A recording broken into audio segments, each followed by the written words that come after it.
오늘 우리에게 말씀하여 주옵소서. 오늘 우리에게 말씀하여 주옵소서. 우리가 말씀을 듣고 지켜 행하겠나이다. 우리가 말씀을 듣고 지켜 행하겠나이다. 오늘 우리가 함께 나눌 말씀은 요한복음 19장 6절에서 12절과 16절입니다.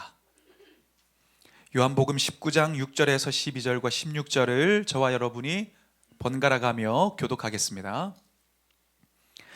대제사장들과 아랫사람들이 예수를 보고 소리질러 이르되 십자가에 못 박으소서, 십자가에 못 박으소서 하는지라. 빌라도가 이르되 너희가 친히 데려다가 십자가에 못 박으라. 나는 그에게서 죄를 찾지 못하였노라. 유대인들이 대답하되 우리에게 법이 있으니 그 법대로 하면 그가 당연히 죽을 것은 그가 자기를 하나님의 아들이라 함이니이다. 빌라도가 이 말을 듣고 더욱 두려워하여 다시 관정에 들어가서 예수께 말하되 너는 어디로부터냐 하되 예수께서 대답하여 주지 아니하시는지라. 빌라도가 이르되 내게 말하지 아니하느냐. 내가 너를 놓을 고난도 있고 십자가에 못 박을 고난도 있는 줄 알지 못하느냐. 예수께서 대답하시되 위에서 주지 아니하셨더라면 나를 해할 권한이 없었으리니 그러므로 나를 내게 넘겨준 자의 죄는 더 크다 하시니라. 이러함으로 빌라도가 예수를 놓으려고 힘썼으나 유대인들이 소리질러 이르되 이 사람을 놓으면 가이사의 충신이 아니니이다. 무릇 자기를 왕이라 하는 자는 가이사를 반역하는 것이니이다. 이에 예수를 십자가에 못 박도록 그들에게 넘겨주니라. 아멘. 아멘. 우리 앉으시면서 인사하시죠. 은혜 많이 받으세요. 은혜 많이 받으세요. 이전에 한 방송을 봤는데요. 90대이신 할머니가 같은 동네에 살고 있는 80대이신 할머니에게 이렇게 말씀하더라고요. 그때가 딱 좋은 나이요. 그 나이면 뭐든지 할 수 있어. 이렇게 이야기하시는데 90세시면 그렇게 말씀하실 수 있겠다. 이런 마음이 좀 들었습니다. 여러분, 만약 20대의 여러분에게 돌아갈 수 있다면 그 20대의 여러분 자신에게 어떤 이야기를 해주시겠습니까? 저 같아도 20대인 저를 만나게 되면 그렇게 할머니와 똑같이 이야기할 것 같아요. 그때가 딱 좋은 나이야. 뭐든지 할 수 있어. 그렇게 이야기할 것만 같습니다. 우리가 지나온 이 시간들을 되돌아보면 참 어려움도 많으셨죠. 하지만 우리가 또 다른 한편으로 바라보면 참 많은 기회도 있었다는 것을 우리가 또 발견하게 됩니다. 그런 관점에서 현재를, 지금을 그렇게 바라보면 지금 이 현재는 여전한 기회의 시간입니다. 우리가 어려움을 겪거나 위기를 겪게 되면 좋은 시간 다 지나갔다 생각합니다. 좋은 기회 다 지나갔다고 생각합니다. 그래서 계속해서 과거를 되돌아보고 좋았던 과거를 그리워하면서 과거에 집착하면서 살아갈 때가 많습니다. 근데 마치 이건 뭐와 같냐면 앞을 향해서 나아가는 자동차를 운전하면서 백밀러 보면서 운전하는 거하고 똑같아요.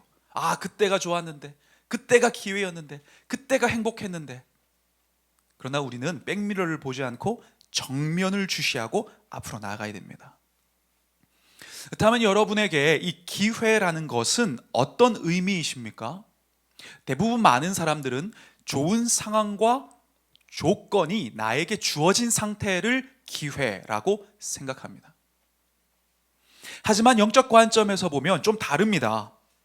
우리 곁에서 함께 하시는 주님, 곁에서 함께 하시는 그 주님과 동행하는 것, 함께 살아가는 것 그 자체가 영적 관점에서 보면 기회 그 자체입니다. 이미 요한복음은 저와 여러분이 주일마다 나누었지만 많은 표적을 통해서 이 사실들을 알려줬습니다. 주님을 만나고 주님과 함께 할 때 위기와 질병과 심지어 죽음마저도 회복과 능력과 주님의 새로운 생명을 경험하는 기회가 되었습니다. 결국 요한은 주님만이 소망이시고 그분과의 동행함이 기회라는 것을 반복해서 이야기하고 있는 겁니다. 따라서 그러한 기회의 주님과 동행하는 우리는 그 기회를 누릴 자격인 믿음을 가지고 살아야 하는 것이죠. 지금의 안정과 보장된 그 현실에 구속되는 것이 아니라 담대히 주님께 나아가 주님 편에 서는, 주님 뜻을 붙드는 그 믿음이 우리가 기회를 붙잡는, 기회이신 주님께서 마음껏 내 인생에 일하시도록 나를 내어드리는 그 기회를 붙잡는 핵심입니다. 그런데 오늘 성경 본문을 보면 믿음이 없어서 변화될, 구원받을 기회를 놓쳐버린 한 사람이 등장하는데 그가 바로 빌라도입니다. 오늘 4절을 보니까 이렇게 기록합니다. 빌라도가 다시 밖에 나가 말하되 보라, 이 사람을 데리고 너희에게 나오나니 이는 내가 그에게서 아무 죄도 찾지 못한 것을 너희로 알게 하려 함이로라 하더라.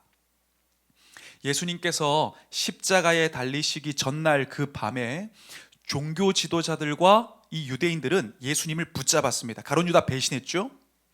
그리고 그 붙잡은 주님을 가장 먼저 당시 유대 사회에서 대제사장이었던 가야바와 안나스에게 데리고 갑니다. 원래 대제사장은 한 명인데요, 가야바가 현직이었고 안나스가 그 전 대제사장이었는데 그때 안나스도 물러났지만 영향력이 있었기 때문에 성경은 퉁쳐서 대제사장들이라고 표현하고 있습니다. 하지만 그 밤에 예수님을 잡아 그들이 신문한 것은 불법이었습니다. 왜냐하면 그 시간에는 재판이 이루어질 수 없는 시간이었기 때문입니다. 그리고 그들은 예수님을 그렇게 신문한 다음에 곧장 어디로 가냐면 그들을 예수님을 십자가에 못 박기 위해서 빌라도의 관저로 몰려갑니다. 당시 이 빌라도라는 인물은 유대와 사마리아를 다스리고 있던 로마의 총독이었습니다. 근데 그때 당시 로마의 총독이 거주하던 곳은 가이사랴라는 곳이었는데 명절이나 큰 날이 되면 이 치안 문제를 해결하기 위해서 부대를 이끌고 예루살렘으로 올라가 있었습니다. 빌라도가 지금 예루살렘에 있는 상태였죠. 근데 그때 당시에 이 예루살렘은 로마의 지배를 받고 있었기 때문에 본토 유대인들 그리고 외국에서 유대를 찾은, 절기를 찾은 디아스포라, 이 유대인들 때문에 마치 화약고와 같은 상태였습니다. 언제 밀란이 일어나고 막 이런 일들이 일어날지 모르는 이 긴장감이 흐르는 그런 상태였다는 거죠. 이때 유대인들은 예수님을 붙잡아 총독 빌라도에게 찾아가 지금 고소하고 있는 것입니다.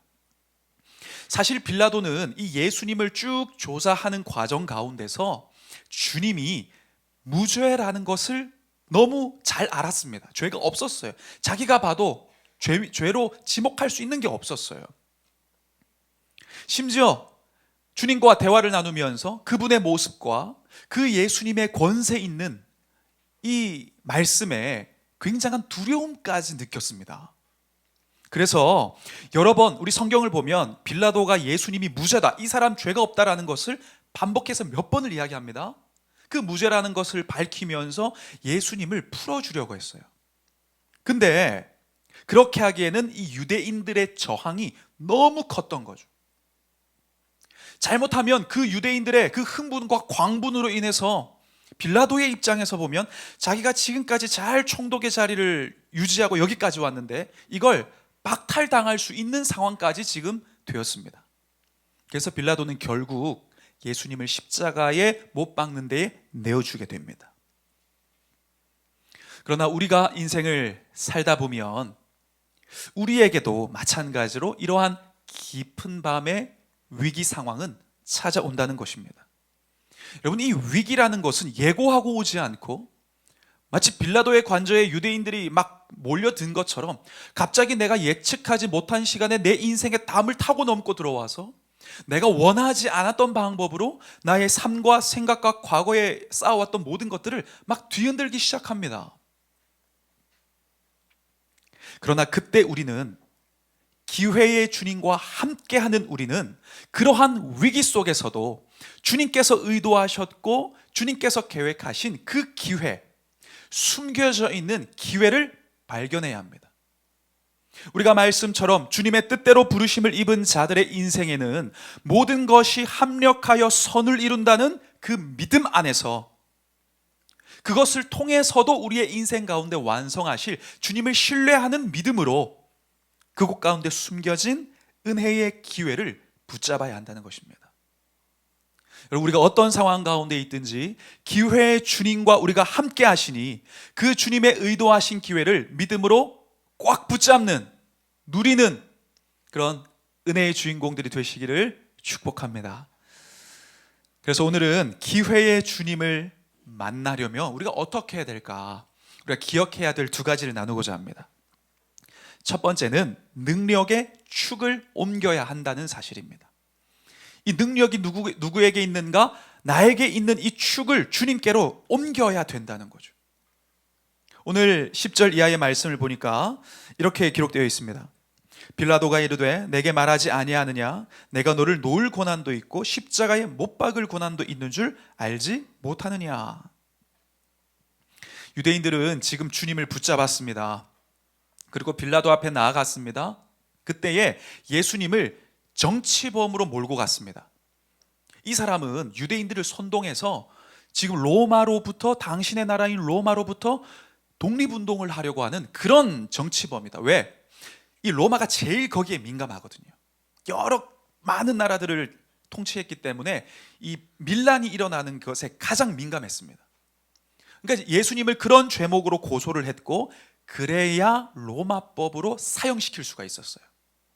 이 동일한 상황에 대해서 우리가 요한복음을 함께 나누고 있는데, 같은 상황에 대한 내용을 누가는 이렇게 기록하고 있습니다.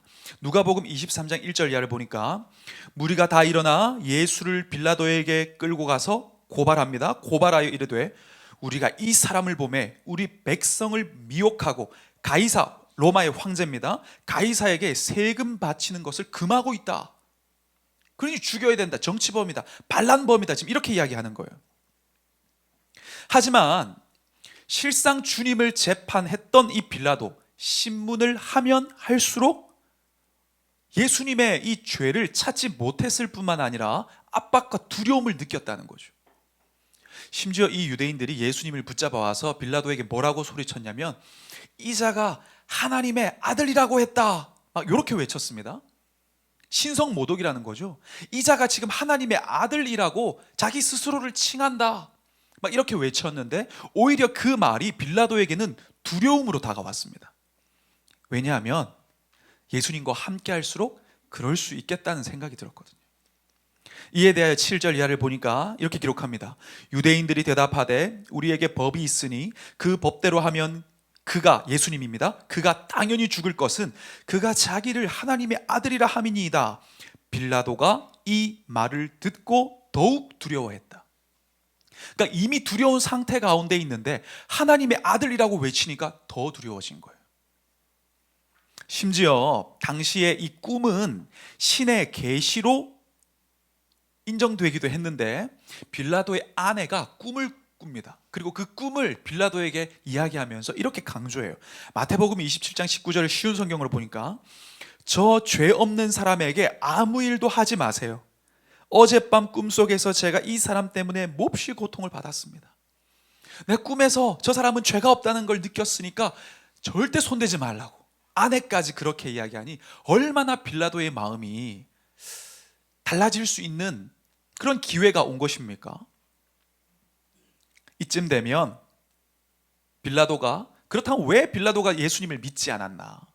왜 빌라도가 예수님 앞에 엎드리지 못했나? 왜 빌라도는 믿음에 실패했는가? 그 원인이 궁금해집니다. 과연 무엇이 빌라도가 예수님 앞에 엎드리는 이 빌라도의 마음을 가로막았는가? 믿음을 가로막았는가?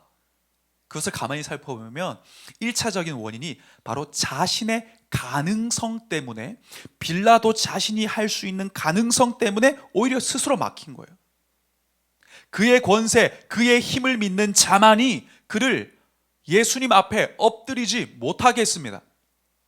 우리가 앞서 읽었지만 10절을 보니까 뭐라고 빌라도가 이야기합니까? 지금 빌라도가 주님을 향해 이야기하는 겁니다. 내가 너를 놓을 고난도 있고 십자가에 못 박을 고난도 있는 줄 네가 모르느냐? 이때의 고난이라는 것은 권세라는 의미인데 엑수시아라는 헬라어 단어입니다. 이 말은 능력, 권리를 뜻하는 것인데 절대적인 이 로마 황제의 힘을 표현할 때 썼던 단어입니다. 그러니까 지금 빌라도가 뭘 이야기하고 있냐면 내가 지금 황제로부터 주어진 힘을 가지고 총독의 자리에 있는데 내가 너를 풀어줄 수도 있고 내가 너를 놓아줄 수도 있고 내가 이 모든 권세를 가진 자라는 걸 너가 알지 못하느냐. 지금 이걸 지금 이야기하고 있는 거예요. 자기는 지금 자기 힘으로 예수님도 어떻게 할 수 있고 유대인들도 어떻게 처리할 수 있다는 자기의 권세로 해결할 수 있다는 착각에 빠져 있었어요. 하지만 여러분 실상은 어땠습니까? 이 빌라도는 자기의 권세로 할 수 있는 게 아무것도 없었어요. 예수님도 자기 뜻대로 못했고 유대인들도 자기의 권세로 어떻게 통제하지 못했습니다.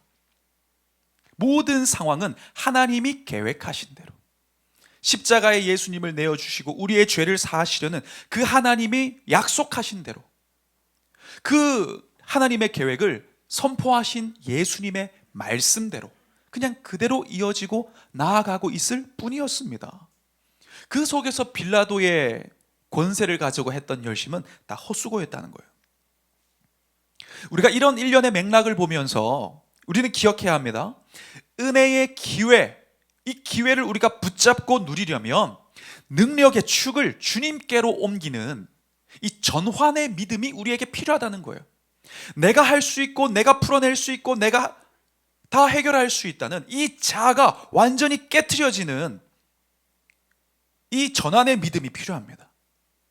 나의 능력과 권세와 나의 실력을 신뢰하고 앞세우는 이러한 생각과 자세로는 내 앞에 있는 한계의 산을 움직일 수가 없다는 거죠. 여러분 볼링 칠 때 볼링 좋아하십니까? 몇 치세요? 네, 볼링 칠 때에 그 헤드핀을 맞추는 게 중요하잖아요. 이게 10개가 딱 있으면 맨 앞에 있는 요 헤드핀을 딱 맞춰서 때려야 10개가 딱 넘어갑니다. 근데 그 끝에 있는 사이드 핀은 아무리 세게 때려도 이 10개의 핀을 절대 넘어뜨릴 수가 없어요. 우리의 신앙도 그 원리가 마찬가지라는 겁니다. 우리가 능력의 축을 옮기고 새로운 미래를 맞이하려면 정말 주님께 내 모든 중심을 넘겨드리려면 우리는 버림이라는 헤드핀을 정확하게 맞춰야 됩니다. 버림, 나의 힘과 자만과 높아진 나를 버리고 권세이신 능력이신 주님을 붙드는 이 믿음으로 이 헤드핀을 딱 맞춰야 나머지 10개가 9개가 다 넘어간다는 거예요. 이것이 원리입니다. 우리가 전적인 신뢰와 겸손으로 주님 앞에 엎드릴 때에 그때에 티핑 포인트가 일어나게 되는 것입니다. 얼마 전 이 책을 보는데 티핑 포인트라는 개념이 있는데요. 이게 재밌는 개념이더라고요. 지금까지 힘의 균형 상태에서 움직이지 못하고 변화되지 못하는 상태가 쭉 가다가 갑자기 한순간 뒤집어지는 시점, 이게 티핑 포인트라고 하더라고요. 우리의 이 영적으로도 이러한 반전이 나를 버리고 주님을 붙잡을 때 생기게 된다는 것입니다. 이러한 과정을 위해서 사실 하나님께서도 성경에서 많은 인물들을 이러한 과정 가운데 두셨습니다.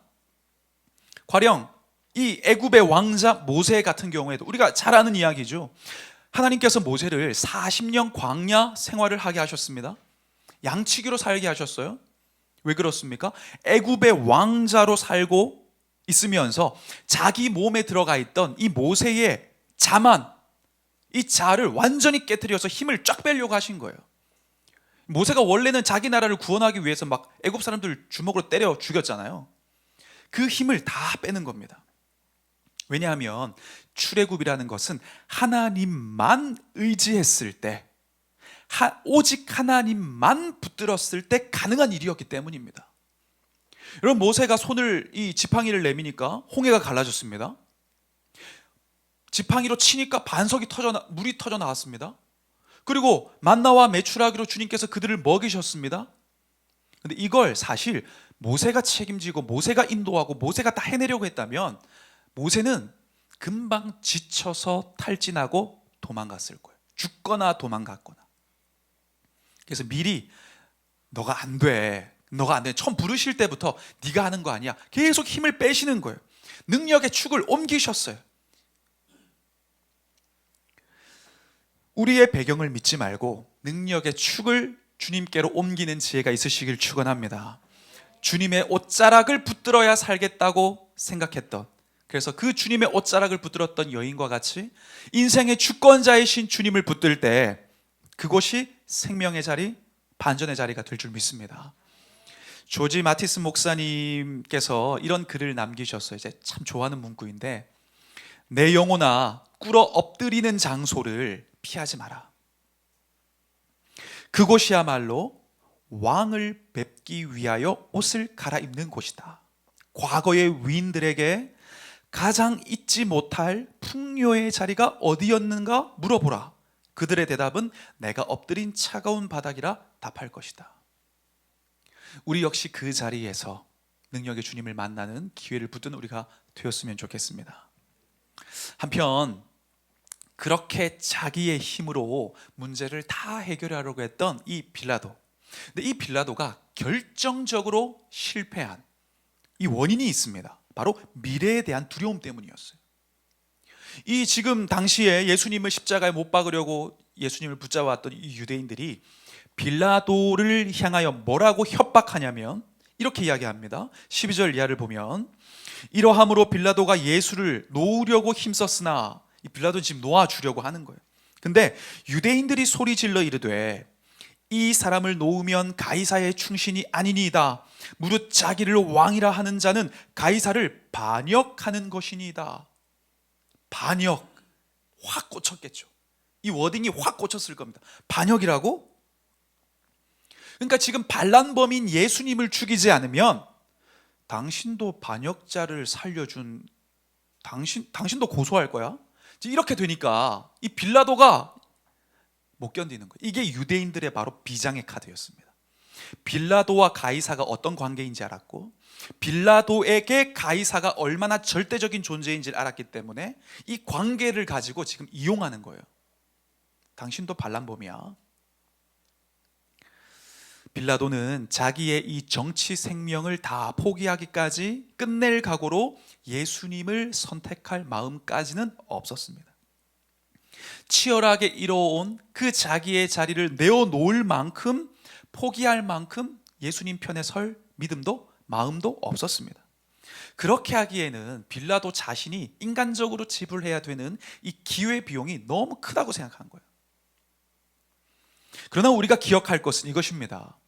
결국 그러한 나의 생각에, 나의 과거에, 나의 자아에 그 경계를 넘어설 때 앞에서는 도와주는 사람 없고, 뒤에서는 밀어주는 사람 없고, 옆에서는 어깨동무해주는 능력과 힘이 없어도 믿음으로 경계를 딱 넘어가면 위로부터 임하는 은혜가 있다는 것입니다.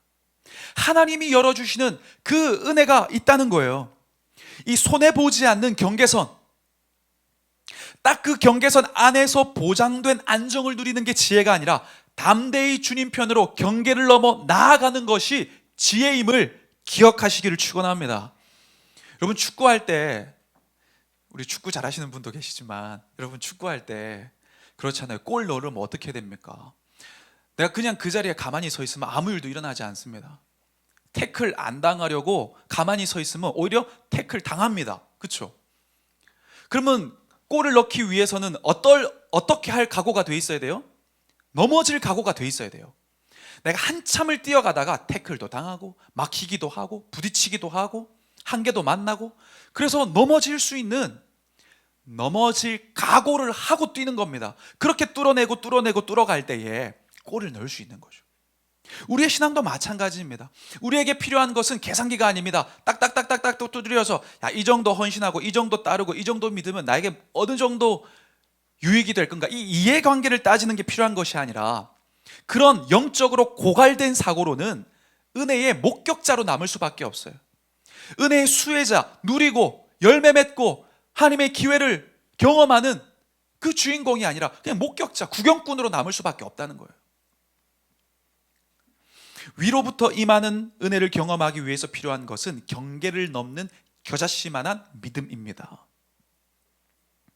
사람들의 평판과 지금의 상황과 위치와 물질적인 안정 때문에 예수님의 편에 서는 것이 망설여진다면 우리는 이제 해석을 바꿔야 됩니다.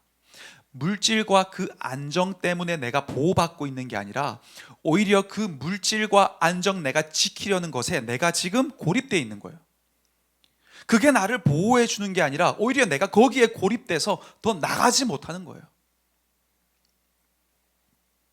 나를 책임져 줄 거라고 생각한 이 세상의 가이사, 이 가이사를 등지고 주님을 따를 때 하나님 방식의 승리가 임하게 될 줄 믿습니다.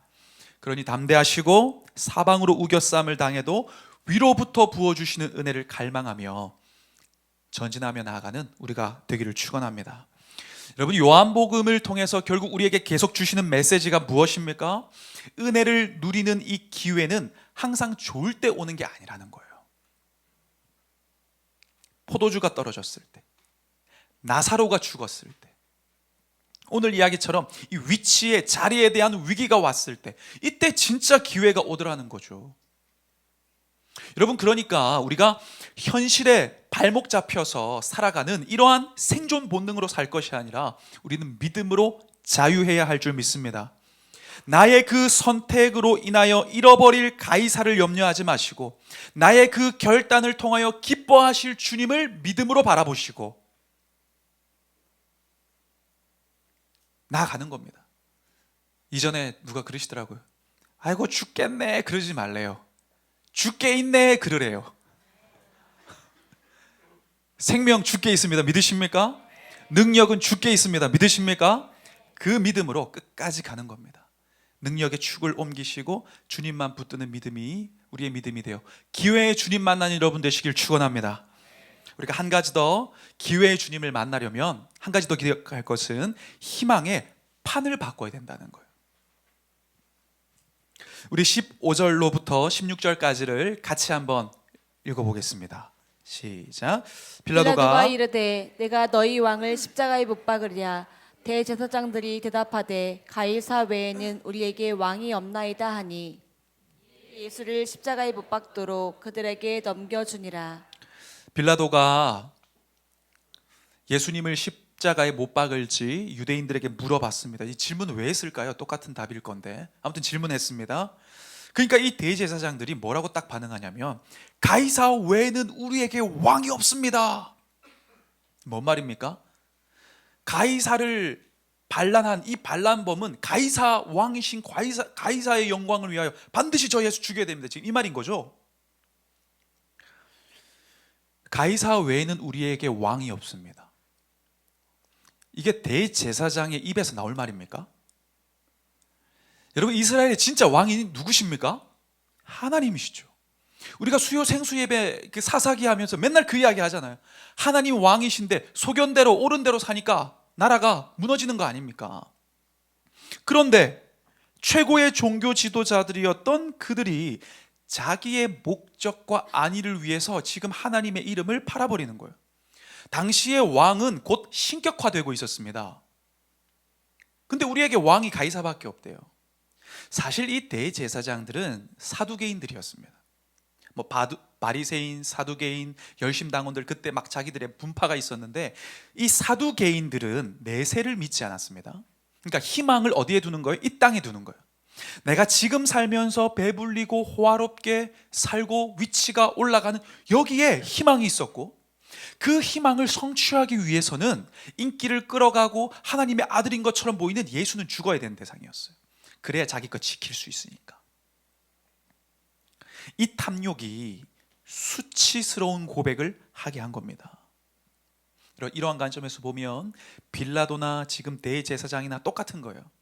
자기의 안녕을 위해서 예수님을 십자가에 못 박게 내버려둔 넘겨준 빌라도나 자신들의 안위를 위해서 누림을 위해서 하나님의 이름을 우습게 여기는 이 대제사장들이나 지금 그 마음의 중심과 본질은 지금 똑같은 겁니다.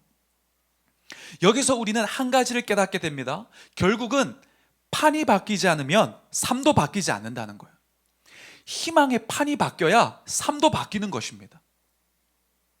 여러분, 사람이 살아가는 삶의 방향 그리고 그 삶의 모습들은 내가 무엇을 희망하는가, 여기에 따라 이 방향과 방법이 바뀌게 되는 거예요. 내가 간절히 뭘 희망하고 있고, 내가 간절히 어떤 것을 성취하기를 원하는가, 이거에 따라서 삶의 모습이 달라지는 거예요. 여러분, 희망이 나침반이라면 삶은 항해하는 배와 같습니다. 희망이 가리키는 대로 배는 그 방향 따라 그냥 가는 거예요. 그러니까 우리는 이 희망의 판 자체를 바꿔야 되는 것입니다. 내가 여전히 세상을 소망하면서 하나님의 방법대로 살 수 있는 것이 아니라 나의 이 본질적인 무엇을 희망하고 소망하는지에 대한 이 판이 완전히 처음부터 바뀌어야 되는 거예요. 희망이 주님의 영광이 될 때 우리의 삶도 하늘을 향하게 되어집니다. 따라서 우리는 우리의 희망을 분별해야 합니다. 내가 지금 어디에 희망 두고 있는가?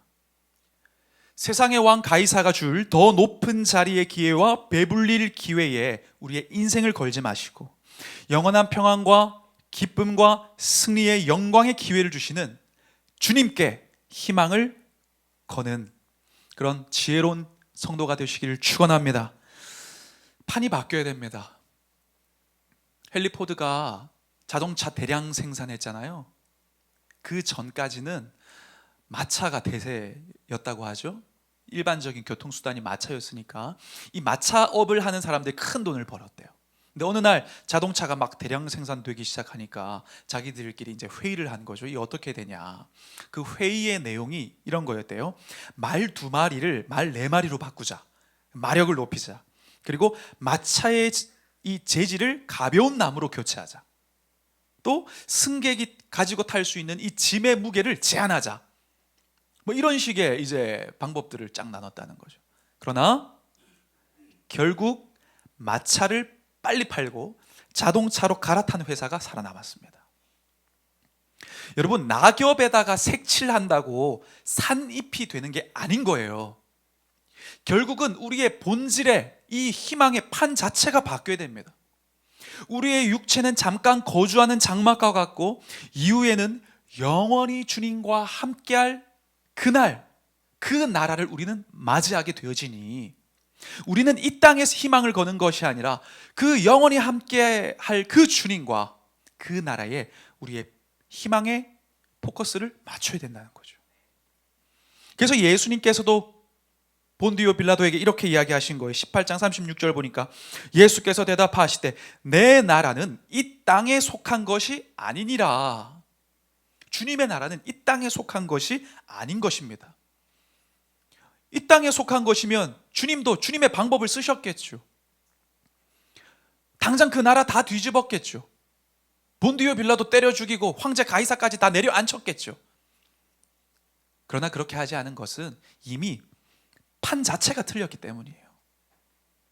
그런데 우리가 이 하나님의 나라를 그렇게 희망하며 희망의 판이 바뀐 인생을 살려면 한 가지 필요한 것이 있습니다. 위임의식이 필요합니다.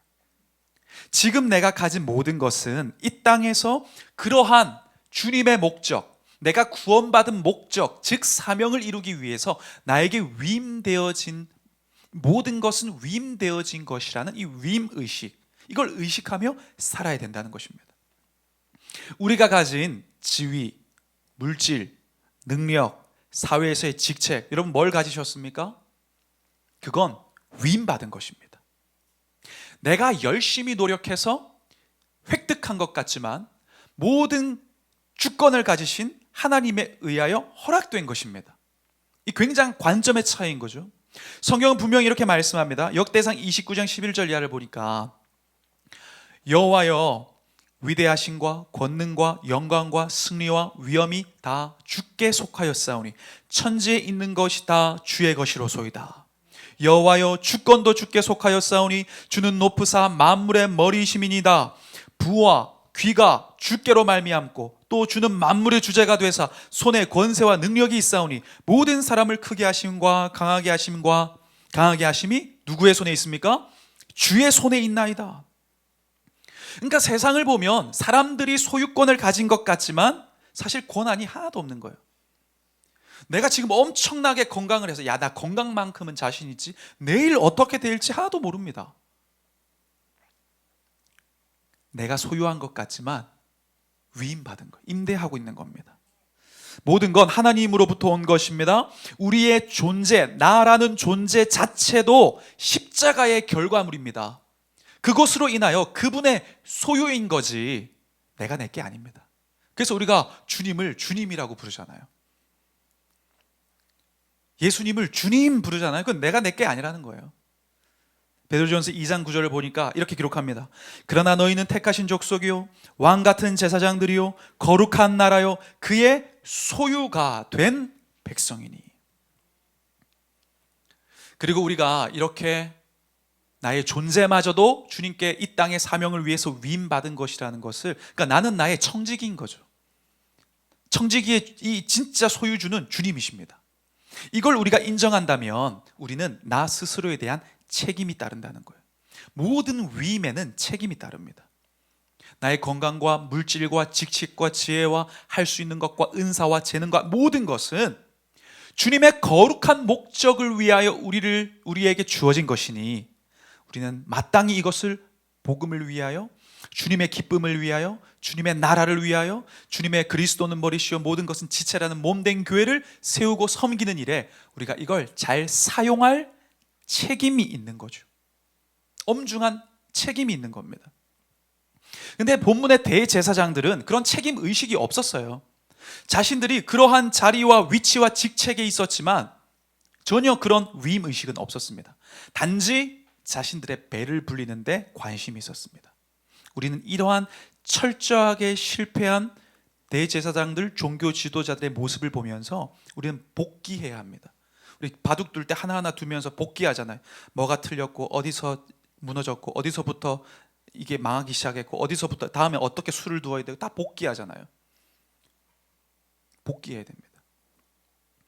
가진 것을 지키려고 하지 말고 믿음을 지키는 여러분 되시길 축원합니다. 주님이 위임하신 우리의 생명과 소유와 은사를 어떻게 쥐고 있을까 고민하지 말고 어떻게 잘 사용할까 이것을 묵상해야 됩니다. 그 묵상의 실천이 지금의 은혜를 더 새롭고 풍성하게 하는 기회가 될 줄 믿습니다. 이건 주님의 부르심을 받은 우리 모두를 향한 말씀입니다. 그러니 여러분, 희망의 판을 바꾸고 무엇을 위해 나의 존재를 가볍게 사용할지 책임감 있게 선택하고 결단하시길 바랍니다. 그러한 결단과 그러한 삶이 우리의 인생의 새로운 인생을 만나게 하는 기회가 될 줄 믿습니다. 말씀을 마무리하겠습니다. 여러분, 빌라도는요 몰아치는 사람들의 말, 도저히 감당할 수 없는 이 압박감을 주는 그 분위기, 그 말과 분위기 속에서 휩쓸렸고 어리석은 선택을 결국 했습니다. 우리는 이러한 일련의 큰 흐름과 이야기를 보면서 세상의 소리는 음소거하고 사람의 소리에도 음소거 버튼 누르고 막 들려오는 환경에도 멈춤 버튼 누르고 주님의 음성과 주님의 말씀만을 내가 들을 수 있는 훈련이 되어야 됩니다. 여러분, 지금 무엇에 여러분의 시선이 가 있습니까? 어떤 소리에 여러분이 지금 영향을 받고 있나요?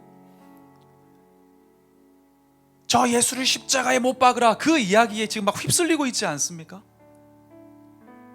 음소거 버튼 누르시기 바랍니다. 주님의 음성만 들어야 삽니다. 그것이 성도의 승리의 방식인 겁니다. 이번 주부터 우리 이제 목장도 시작되고 양육도 시작되고 또 금요일에는 금요일 10시 30분에 금요 오전 기도회도 이제 새롭게 시작됩니다. 우리 주중 예배, 수요 생수 예배가 있습니다.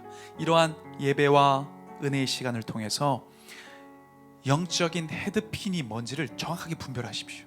내가 뭐에 집중해야 될지, 뭐를 쓰러뜨려야 내가 승리할 수 있는지를 분별하시고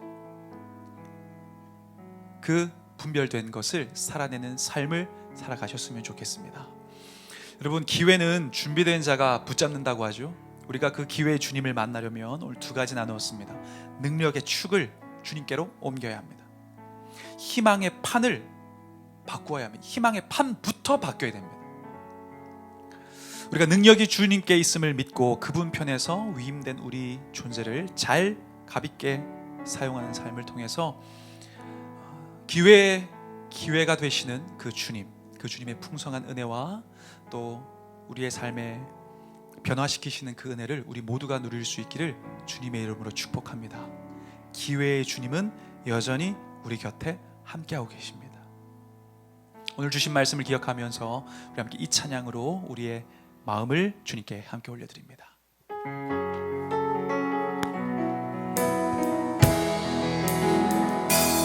안개 속에서 주님을 보내 아무도 없을 것 같던 그곳에서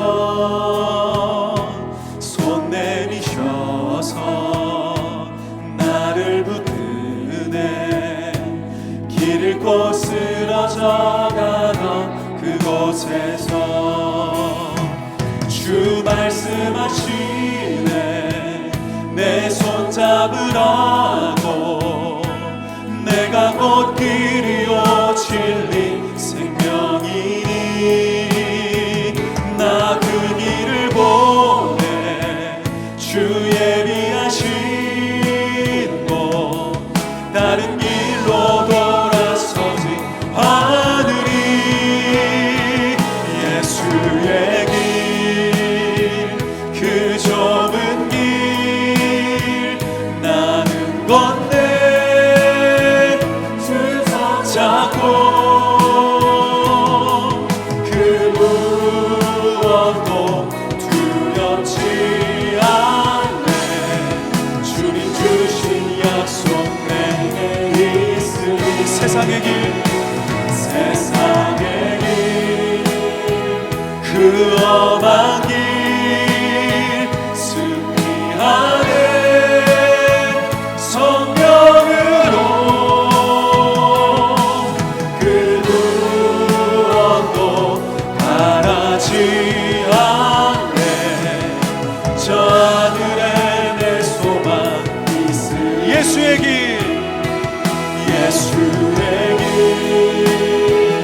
그 좁은 길 나는 건데 주 손잡고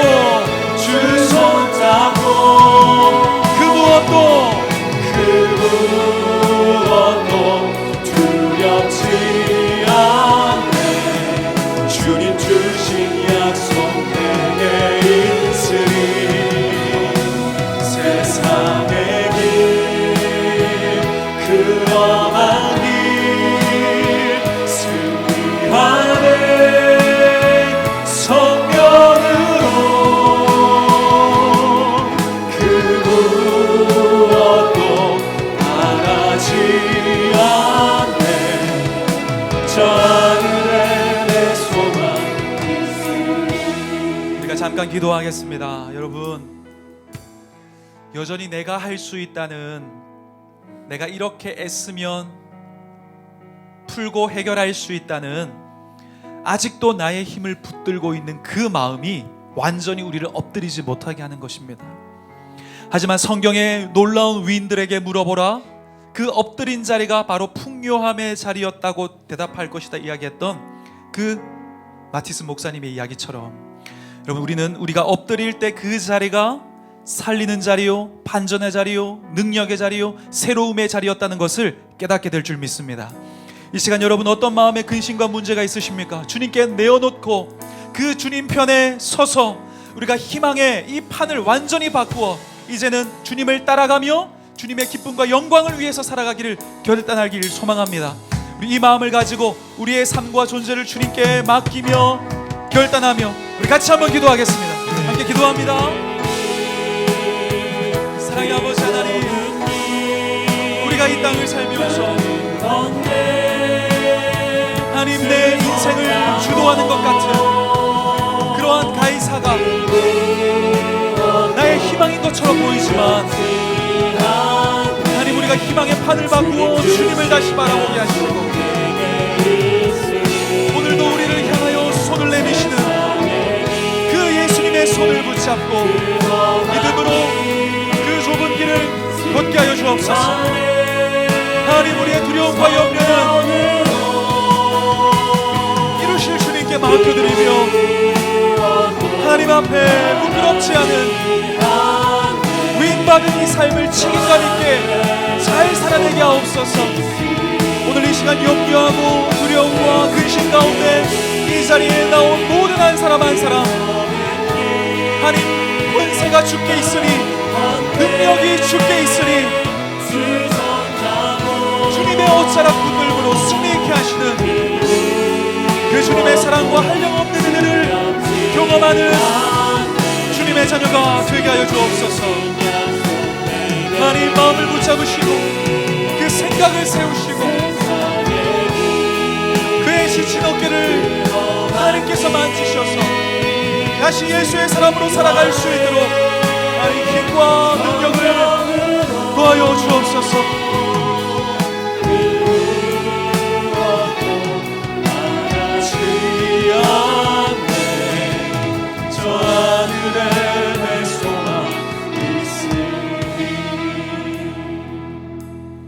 주님과의 동행 그 자체가 기회임을 우리가 기억하면서 어떤 상황 가운데 있든지 주님 다시 바라보게 하시고 나를 완전히 낮추어 높이 계신 주님의 위로부터 부어주시는 은혜를 경험하는 그런 기회를 누리는 우리 모두가 되게 하여 주옵소서.